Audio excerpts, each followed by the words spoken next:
In this video, I will be showing you how to make a Canva slide on loop. Let's get started. Starting on the Canva home dashboard, I look under the Recents section where all my existing designs are saved. I locate the presentation file that I want to set up for continuous playback and click directly on its thumbnail. The Canva editor opens up on the screen, loading the full workspace along with the healthy food slide deck and all slide thumbnails lined up across the bottom panel. Now that the presentation has loaded, I select the active slide on the canvas. Up on the top editing toolbar, I locate the timing button, which currently displays the default duration of 5 seconds. Clicking on this icon opens the timing panel featuring an interactive slider. I click and drag the slider over to the right, adjusting the display time until it reaches exactly 10 seconds. Because I want every single slide in this presentation to stay visible for the exact same duration, I click on the button below the slider that says Apply to All Pages.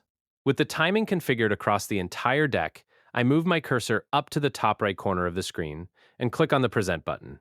A drop-down menu appears offering several presentation modes, such as full screen and presenter view. From this menu, I select the autoplay option, which instructs Canva to automatically advance through each slide at the custom speed we just set.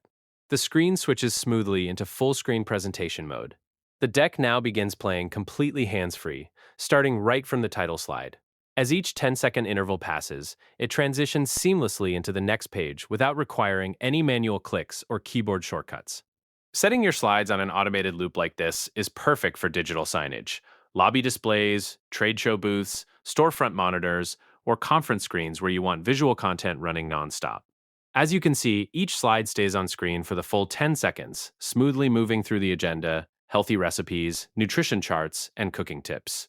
The presentation will continue cycling through the entire deck automatically on repeat until you exit by pressing the Escape key. And there you have it. That's the complete process of how to make a Canva slide on loop.